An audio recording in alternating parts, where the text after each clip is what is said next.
Est-ce que vous imaginez, par exemple, Emmanuel Macron président du Conseil européen? Pour le moment, c'est beaucoup trop tôt pour envisager ça.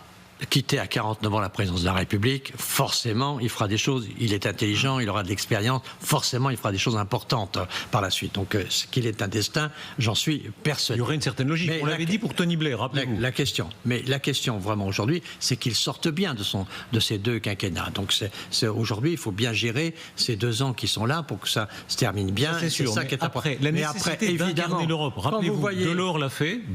Il a réussi pendant une certaine époque. Après, ça s'est gâté. Oui, mais Delors a refusé d'être candidat à l'élection présidentielle. Il a refusé l'obstacle de la politique vraiment hard, qui est la politique de la campagne présidentielle.